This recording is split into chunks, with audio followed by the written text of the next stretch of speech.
Olá pessoal, bem-vindos de volta a essa playlist sobre análises multivariadas. Na aula anterior nós falamos sobre o que seriam observações, variáveis, distância, o conceito de distância e os diferentes espaços unidimensional, bidimensional, tridimensional e multidimensional. Né? Só para lembrá-los então, eu usei como exemplo na aula passada essa data frame iris, tá? O que é que nós temos aqui então nessa data frame? Nós temos cada linha dessa data frame compõe uma observação, ou seja, um indivíduo, nesse caso aqui uma flor que foi medida com relação a vários aspectos. E ao longo de cada coluna nós temos uma variável, ou seja, um aspecto diferente que foi avaliado de cada um desses indivíduos, de cada uma dessas flores. Tá? Então, naturalmente, uma das perguntas que a gente pode fazer, a partir do momento que a gente tem um conjunto de dados como esse, é perguntar, existe algum grupamento nesses dados? Existem algumas flores que são mais similares entre si do que outras? Tá? É possível separar esses dados aqui em diferentes grupos? Tá? Então, nesse caso aqui desse conjunto de dados, ele já vem naturalmente agrupado por espécie. Tá? Nós temos aqui espécie setosa, versicola e virgínica. Mas nós poderíamos também fazer a análise de agrupamento para verificar se o agrupamento que se nós fizermos o agrupamento em cima dessas variáveis aqui, se os grupos resultantes vão coincidir com o agrupamento por espécie. Se isso acontecer, isso é um indicativo de que essas variáveis conseguem separar bem as espécies. Então nós poderíamos utilizar isso como uma maneira de separar por espécie os indivíduos, né? E também mostrar que, de fato, essas variáveis têm essa capacidade ou podem ser utilizadas para fazer essa discriminação de espécies a partir dessas observações, né, dessas variáveis. Vamos ver um outro exemplo aqui. Ó. Também no R, nós temos um outro conjunto de dados chamado de MTK. Tá? Aqui você tem informações sobre diferentes veículos a respeito do consumo de combustível, o número de cilindros, o tamanho do motor e assim por diante. Então também faria sentido, nesse conjunto de dados, por exemplo, tentar agrupar esses dados para verificar, por exemplo, quais marcas se esses veículos tendem a se agrupar, a formar grupos distintos, e verificar, por exemplo, quais são as marcas de veículos que tendem a ficar em cada grupo. Tá? Então, isso seria também uma pergunta que poderia ser feita. Então, essa análise de agrupamento ela é muito útil em vários sentidos. Tá? O método que nós vamos ver hoje especificamente é a análise de agrupamento hierárquico. Ela é uma análise muito boa, especialmente aí na etapa de análise exploratória de dados, ou quando o seu trabalho é um trabalho pioneiro, por exemplo, em uma área em que você está querendo, na verdade, entender os dados. Tá? Então, é uma análise interessante. E para diversos outros fins. Tá? Nós vamos ver, por exemplo, vou citar um exemplo aqui de uma estudante aqui do nosso laboratório, em que ela fez o isolamento de 500 bactérias de nódulos de leguminosas, e ela pretende fazer o sequenciamento de vários o sequenciamento do DNA, de parte do DNA, de vários desses organismos. Mas o problema que nós temos é que no tempo que ela tem para defender, ela talvez não vai ter tempo para sequenciar todos os 500. Então, o que nós precisamos pensar é como é que eu faço para priorizar, para sequenciar apenas uma parte desses 500, mas de modo a garantir que essa parte represente de maneira confiável o todo, né? Então, para isso, o que nós fizemos foi utilizar uma análise de agrupamento hierárquico. Ela fez a caracterização cultural de cada um desses isolados, ou seja, observou como que esses organismos se comportam, quem cresce rápido, quem cresce devagar, qual acidifica o meio, qual alcaliniza o meio, o tamanho da colônia que elas produzem, e a partir disso ela gerou uma data frame que tinha em cada coluna um aspecto cultural que ela avaliou. E a ideia é verificar quais desses organismos têm características fenotípicas mais parecidas entre si. Então, nós aplicamos a análise de agrupamento hierárquico, identificamos a formação de 96 grupos, que eram bastante homogêneos, ou seja, os indivíduos dentro de cada um desses grupos eram muito parecidos entre si, e nós selecionamos aleatoriamente de dentro de cada um desses grupos um indivíduo. Tá? E é esse indivíduo que foi amostrado ao acaso que vai ser submetido a sequenciamento. Então, dessa forma, ela garantiu que ela possa trabalhar com um subconjunto do total de dados que ela tinha, do total de observações que ela tinha, mas garantindo que ela pegasse indivíduos que são representativos dos principais grupos de classes culturais, de características culturais que ela analisou.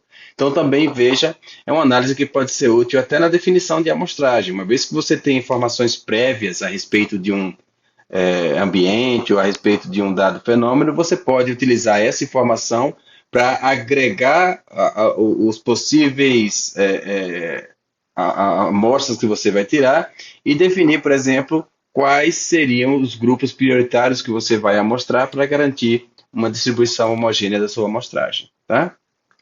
Então, esse seria exemplo de aplicação. Um outro exemplo também que eu vou trazer aqui é um artigo que nós publicamos em 2016, em que nós avaliamos a distribuição, né, de elementos terra raras, os lantanídeos, em fertilizantes fosfatados, e o objetivo, na verdade, um dos objetivos era avaliar se, através da distribuição desses elementos terra raras, ou seja, da abundância de cada um desses elementos terra rara nesses fertilizantes, se era possível distinguir esses fertilizantes com relação à matéria-prima de origem. Então, para isso, nós utilizamos uma análise de agrupamento hierárquico. Eu vou mostrar aqui agora para vocês. Então, esse aqui foi o resultado da análise que nós publicamos.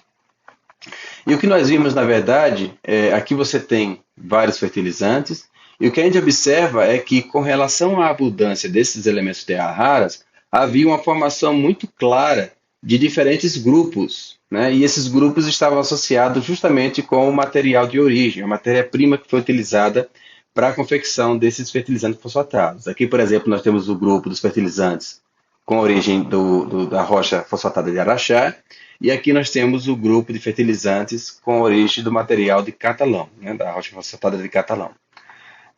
E, de fato, havia uma assinatura muito típica, muito clara, que distinguia e que diferenciava esses fertilizantes quanto ao material de origem utilizado para a sua confecção.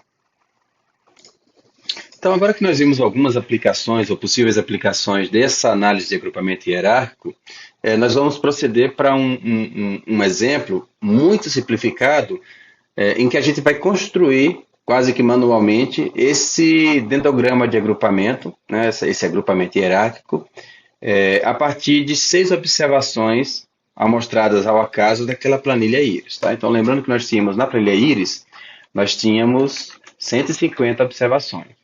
Tá?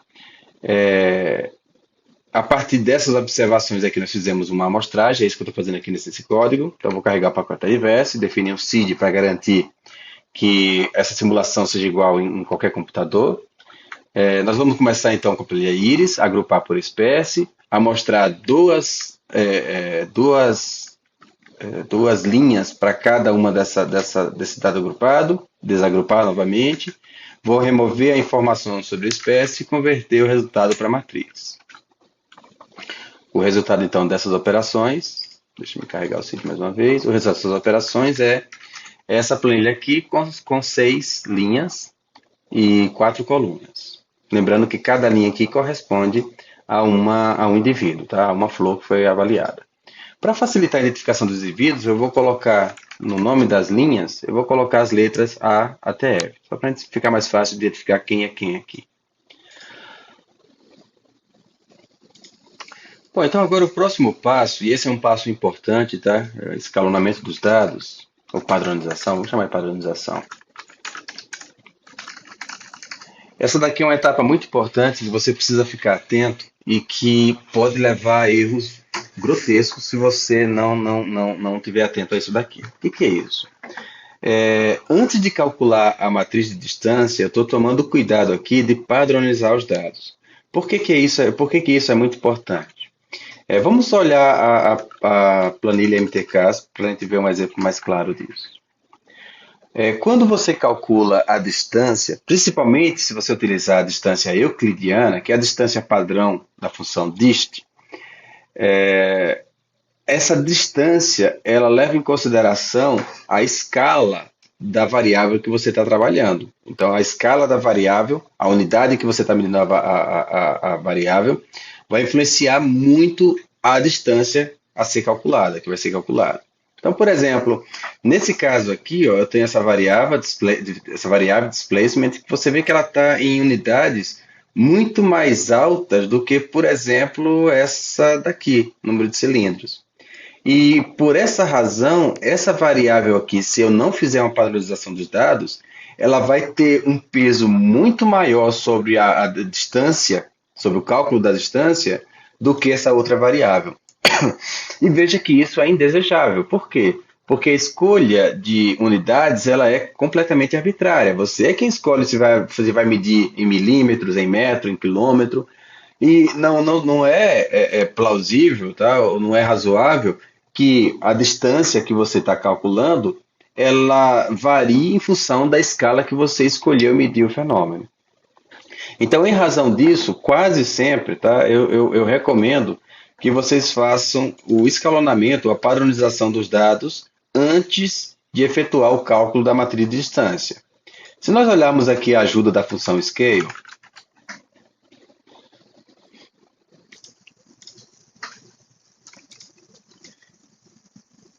nós vamos ver então que ela toma aqui, o primeiro argumento é os dados que você quer padronizar, o segundo dado é o centralizar, né, center, que como padrão é verdadeiro, e o terceiro argumento que ele toma é scale, né, escalonar, que também como padrão é verdadeiro.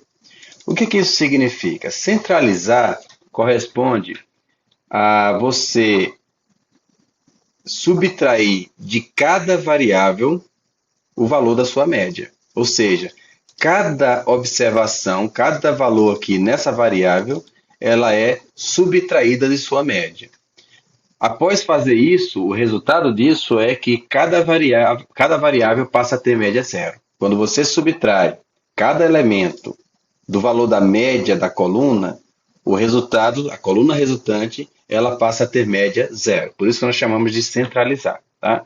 Então, quando você faz essa padronização e utiliza o argumento centralizar como verdadeiro, todas as variáveis vão passar a ter a mesma média, que é zero. Tá? Então, você faz com que a média seja a mesma.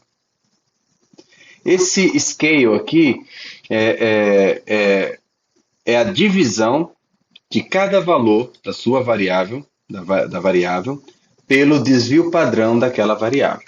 Então, se você divide cada valor na variável pelo desvio padrão dessa variável, o resultado disso é que a variável resultante dessa operação ela tem desvio padrão 1. Tá? O desvio padrão e a variância se tornam 1. Tá bom? Então vamos ver aqui no caso de dados. O que acontece? Nós temos aqui dados. Se eu calcular a média, vamos calcular a média desses dados aqui para cada coluna. Então veja, nós temos aqui que a média de sample length, que é essa primeira coluna aqui, ela é superior à média das demais. Então, quando nós escalonarmos isso daqui, o que vai acontecer? Nós vamos remover essas diferenças entre as médias de cada coluna, fazendo com que todas elas tenham média zero. Tá? Da mesma forma também, quando nós utilizamos a função scale para padronizar, nós vamos eliminar também essas diferenças no desvio padrão. Tá? Veja que essa variável petal length, ela tem um desvio padrão muito maior do que a variável sample width. E isso não é desejável para o agrupamento, porque eu não quero que as distâncias entre as observações sejam afetadas pela escala das variáveis. Então, o que eu estou fazendo aqui nessa linha é a padronização, né, do conjunto de dados originais para garantir que cada variável agora tem a mesma média, 0, e a mesma variância e desvio padrão, 1. Vamos ver? Então veja que eu criei esse dado aqui, rescale, que é exatamente a planilha dados, mas agora padronizada. Se nós aplicarmos a mesma operação, né, de calcular a média desses dados padronizados, nós vamos ver agora que a média é 1 vezes 10 a menos 17, que é só uma maneira de expressar no computador zero. Tá? Isso aqui é efetivamente zero. E a mesma coisa é válida também para o desvio padrão, ele também vai se tornar agora 1. Veja que todas as variáveis nessa matriz que foi padronizada tem agora desvio padrão 1. Agora sim, eu tenho certeza, eu posso ter certeza, de que a minha distância não é mais, a distância que eu calcular a partir dessa matriz, não vai ser mais influenciada pela escala das variáveis, ou pela escolha arbitrária da escala das variáveis. Então, feita essa padronização, o próximo passo é calcular a matriz de distância da mesma forma como nós fizemos na aula passada. Veja que eu não estou definindo o método que eu quero calcular as distâncias, a dissimilaridade. E se eu não faço isso, então o método utilizado é o padrão, que nesse caso é a distância euclidiana. Tá? Então, eu vou calcular a matriz de distância, e aqui está então o resultado da matriz de distância. Né? Em cada célula aqui, eu tenho a dissimilaridade ou a distância calculada entre as observações. Então, aqui, por exemplo, eu tenho a distância entre A e B, A e C, A e D, e assim por diante. Então, agora que nós temos essa matriz de distância, nós vamos proceder para para a análise de agrupamento hierárquico. Só que nós vamos fazer primeiro manualmente para a gente tentar entender como é que funciona esse algoritmo. Tá? Então, eu vou copiar essa matriz de distância e vou colar agora em um quadro. Então, aqui estão os valores que eu copiei idênticos àqueles que estavam lá no R, tá? Foi tirado da função dist. E nós vamos proceder, então, para uma análise de agrupamento hierárquico pelo método single linkage. Tá? Estou utilizando o termo aqui em inglês, que como ele aparece no R. O primeiro passo, então, é tentar identificar quais são as duas observações que têm a menor dissimilaridade. Tá? Por consequência, quais são as duas observações que são mais parecidas entre si. Então, se nós observarmos aqui essa matriz de distância, nós vamos ver que a menor distância que nós temos aqui nessa matriz é a distância entre A e B, significando então que A e B são os dois indivíduos mais parecidos que nós temos aqui nesse conjunto de dados. Tá? Seria essa distância aqui, que é a distância entre A e B. Então, uma vez que a gente descobriu que esses são as duas observações mais parecidas, nós vamos agora criar uma representação gráfica, que nós chamamos de dendrograma de agrupamento. O que se trata, na verdade, é nós colocarmos aqui cada indivíduo, nesse caso A e B, e nós vamos colocar uma barrinha indicando que esses dois indivíduos se unem na distância de 0,64, que é o que nós vimos aqui. Então, eles dois formam um grupo, e a distância entre esses dois indivíduos é de 0,64. Então, veja que a partir do momento que eu defini que eles dois formam um grupo, eu vou refazer a matriz de similaridade excluindo as colunas referentes a A e B e substituindo por uma nova coluna que agora tem o indivíduo AB. Ou seja, esse grupo vai se comportar como se ele fosse uma observação, como se fosse um indivíduo só. Então, agora nós precisamos preencher nessa nova matriz de distância qual que seria a distância do grupo AB para o indivíduo C, o grupo AB para o indivíduo D, E, F e assim por diante. Observe que essas outras distâncias aqui, ó, C e D, permanecem inalteradas. Tá? Elas foram tiradas exatamente aqui dessa parte da matriz, tá? Porque elas não são afetadas por esse agrupamento. Ok? Como é, então, no caso do método single linkage, como é que é definida essa distância do grupo AB em relação ao indivíduo C? Essa distância ela é definida como sendo a menor distância entre A para C ou B para C. Então, a distância entre AB e C é a menor dessas duas distâncias. A para C e B para C. Tá? Se nós observarmos aqui, nós vamos ver que a distância de A para C é menor do que a distância de B para C. Portanto, nessa nova matriz de similaridade, nós vamos definir que a distância do grupo AB para C é 3,18. É essa distância que é a menor das duas entre A e C e B e C. A mesma lógica se aplica também para preencher aqui a informação sobre a distância do grupo AB para o grupo D. Tá? Nós vamos procurar qual que é a menor distância entre AD e BD. Nós vamos ver que a menor das duas é a distância entre A e D, que é 3,06. Mesma lógica com relação a E. Né? Qual que é a menor distância? Qual que é a distância entre AB e E? Novamente, vai ser a menor distância entre a distância de A e B e E. Nós vamos ver então que essa distância aqui é menor, que teria 3,63. E por fim, pela mesma lógica, a distância de AB para F vai ser a menor dessas duas distâncias, ou seja, a distância AF e BF. Nós vamos escolher a menor das duas, tá? Que nesse caso seria 4,16. Feito isso, então, nós temos agora essa nova matriz de dissimilaridade, em que nós preenchemos, conforme nós conversamos anteriormente, nós criamos essa nova coluna que não existe mais agora os indivíduos A e B separadamente. Agora nós temos como esses dois indivíduos formando, na verdade, um único indivíduo. Tá? Então, o próximo passo nessa nova matriz de similaridade é identificar qual que é agora, nessa nova matriz de similaridade, a menor distância que nós podemos encontrar. Tá? Acho que está evidente aqui para vocês que seriam essa distância aqui. E essa distância representa a distância de quais indivíduos? Entre o indivíduo E e o indivíduo F. Então, a distância entre E e F é 0,65, é a menor distância que tem nessa matriz. Portanto, esses dois indivíduos agora vão compor um novo grupo.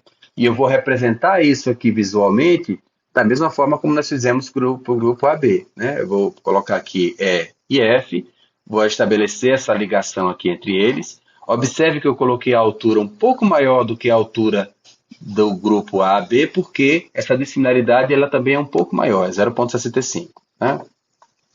Então, a partir do momento que esses dois indivíduos formam um grupo, nós vamos criar uma nova matriz de dissimilaridade em que nós vamos excluir tanto a coluna referente a E, quanto as linhas referentes a E e F. E vamos substituir, então, esses indivíduos E e F por um novo indivíduo que representa o grupo EF.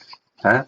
E aí eu pergunto a vocês, qual que é a distância entre o grupo EF e o grupo AB? A mesma lógica se aplica. Como nós estamos utilizando o método single linkage, eu vou procurar então a distância de E para AB e F para AB.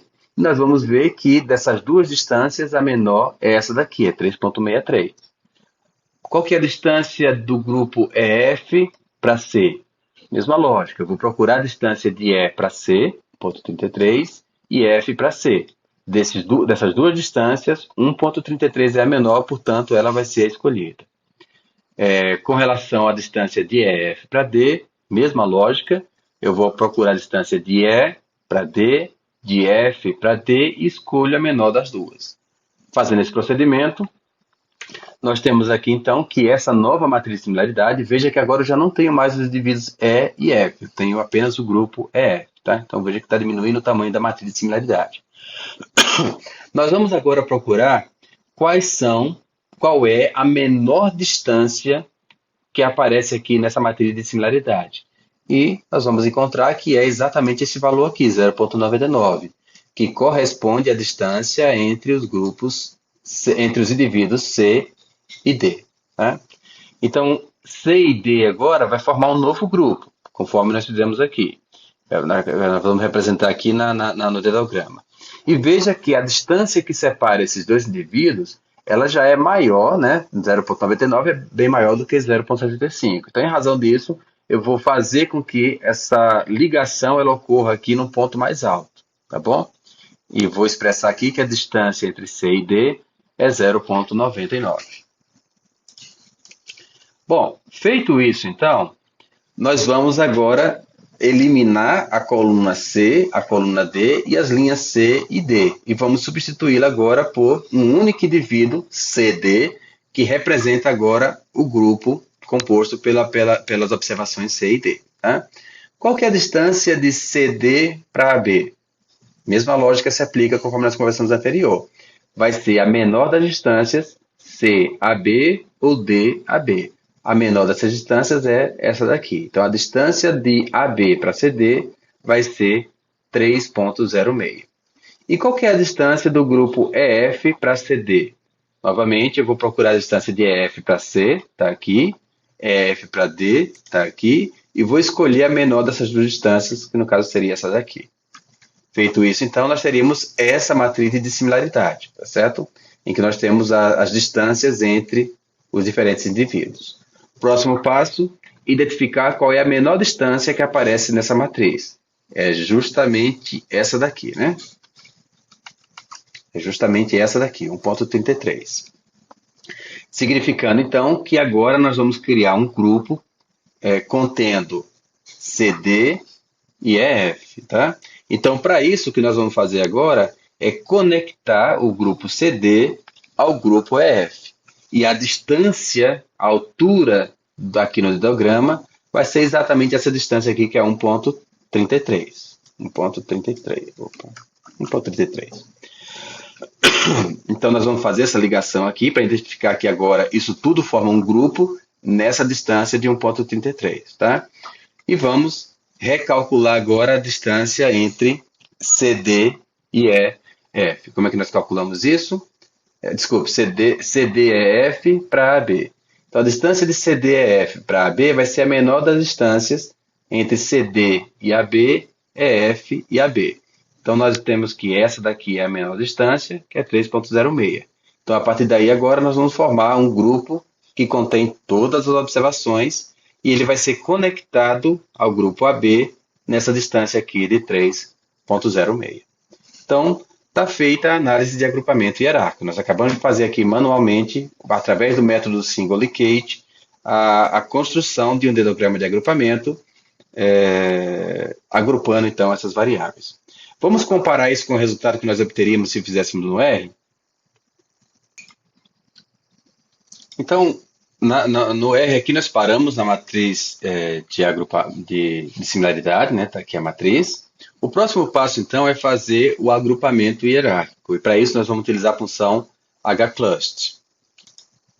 O método que nós vamos escolher aqui é o método single, que foi o que nós mostramos aqui durante essa aula, tá? Então, vou executar esse comando. O próximo passo agora é fazer a plotagem desse dedograma de agrupamento. Deixa eu aumentar aqui a área de plotagem. Então, está aqui a plotagem do dedograma de agrupamento, tá? Eu vou colocar aqui linhas exatamente nas distâncias que nós encontramos lá no método que nós fizemos manualmente. Então, nós vimos que o grupo A e B se separava na distância de 0,64. Depois lá também nós vimos que o grupo E e F se separavam na distância de 0,65. Vimos que C e D eles se separavam, né, na distância de 0,99. E assim por diante. Então, só vou colocar as linhas aqui para ficar fácil de nós visualizarmos se de fato os valores que nós estamos encontrando aqui batem com os valores que nós encontramos lá no exemplo, tá? Então veja ó, que coincide exatamente, tá vendo? Os valores aqui coincidem exatamente com as alturas que nós observamos aqui nesse dedograma de agrupamento, tá? Então nós replicamos exatamente o método do Single Linkage feito aqui através da função hclust. Como é que nós interpretamos então esse dedograma de agrupamento? Nós observamos aqui que A e B formam um grupo homogêneo, são duas observações parecidas entre si. A mesma coisa com relação a E e F, também são duas observações parecidas entre si. E C e D são duas observações também parecidas entre si. Veja que esses indivíduos E e F, eles são mais similares ou mais parecidos com C e D do que com os indivíduos do grupo AB. Então, vocês veem que esse grupo formado pelo indivíduo AB, ele é bem diferente desse outro grupo aqui, tá certo? Será que isso coincide com a espécie de flores? Então, nós poderíamos eu vou fazer aqui algumas operações para colocar de volta o valor das espécies, né, a indicação das espécies, para a gente ver se esses grupos aqui coincidem com a identificação das espécies. Então, eu fiz aqui uma modificação no script, agora para incluir a informação de espécie, ao invés de apenas as letras, para a gente verificar se de fato ocorre, se esse agrupamento que nós fizemos, ele coincide com as espécies, tá? Nós vamos ver que de fato isso ocorre, tá? Nós temos aqui que o indivíduo A e B pertence à espécie setosa, o indivíduo E e F pertence à espécie vigínica, e o indivíduo C e D pertence à espécie versicolor. E observe que a espécie vigínica ela é mais parecida com a espécie versicolor do que ambas em relação à espécie setosa. Então seria isso, tá? É o primeiro exemplo de uma análise. Nesse caso aqui a gente pegou um exemplo bem trivial, mas nós vamos expandir isso daqui para exemplos mais práticos nas próximas aulas. Apenas para finalizar, eu gostaria de aproveitar a oportunidade para explicar, no caso do algoritmo do Complete Leakage, né? O Complete Leakage, deixa eu escrever aqui. Ok. Então vamos lá. No caso do Single Linkage, que foi o que nós fizemos aqui durante essa aula, como é que nós calculamos a distância entre um grupo e uma dada observação? Foi o mínimo da distância entre os indivíduos daquele grupo, a menor distância entre os indivíduos daquele grupo e aquela observação. Tá? Então, só para lembrar para vocês, no caso, se eu quiser saber a distância entre A, B e C, é o mínimo, a menor distância entre os indivíduos que são pertencentes a esse grupo, no caso A e B, em relação ao indivíduo que eu quero calcular a distância, que é C. Nesse caso seria 3.18, 3.5, o mínimo é 3.18. Então, é exatamente pelo fato de nós estarmos utilizando o mínimo, né, que nós estamos utilizando, então, o algoritmo Single Linkage. No caso do Complete Linkage, a única coisa que muda é que ao invés de utilizar o mínimo, você utiliza o máximo. Ou seja, o indivíduo ele só entra para um dado grupo quando a distância dele é menor do que a maior distância em relação a todos os indivíduos do grupo. Tá? Então, só para ficar claro para vocês, a única diferença do Single Linkage para o Complete Linkage é o fato de que, ao invés de utilizar a menor distância, você utiliza a maior distância. Então, se nós estivéssemos utilizando o método do Complete Linkage aqui, a única diferença é que a distância de AB para C, ao invés de ser 3.18, seria 3.50, que é a maior dessas duas distâncias. É só essa a diferença, tá? E, por fim, também, o algoritmo do average, a única diferença também é que ele não usa nem o mínimo nem o máximo, mas sim a média das distâncias dos indivíduos daquele grupo em relação àquele que você quer calcular a diferença. Então, no caso, a distância do grupo AB para C seria a média da distância, a média entre as distâncias AC e BC. Tá? Então, você faria a média dessas distâncias e aí calcularia. O resultado disso seria a distância resultante, tá bom? Então, pessoal, entendendo esse método aqui que eu apresentei hoje, vocês ganharam de carona aí dois outros métodos, que é o Complete Linkage e o Average. Como eu falei, o método de Ward, ele é um método muito bom, mas eu não quero explicá-lo nesse momento, porque ele vai ser mais fácil entendido, eu acredito, quando nós virmos manualmente, né? Quando nós podemos ver visualmente, através da Permanova. Então, a gente vai ver que fica mais fácil de entender o método. Mas só para vocês saberem de que se trata, ele é um método que tenta minimizar a soma do quadrado das distâncias. Ou seja, ele tenta minimizar a variância, a distância entre os indivíduos do mesmo grupo. Tá? Mas não se preocupe em entender esse algoritmo nesse primeiro momento, basta entender que ele é muito importante, ele é muito utilizado, e ele dá resultados muito interessantes, o método de Ward. Mas nós vamos explicá-lo com mais detalhe em uma aula futura. Então é isso, pessoal. Essa foi uma aula mais básica, mais conceitual. Nas próximas aulas a gente vai retornar esse assunto de ideograma de agrupamento, trazendo agora exemplos mais complexos e mais práticos. Vocês viram que eu precisei fazer várias pausas hoje, porque eu estou meio gripado e precisava, às vezes, pausar para tossir. Não queria tossir aqui enquanto vocês estavam ouvindo.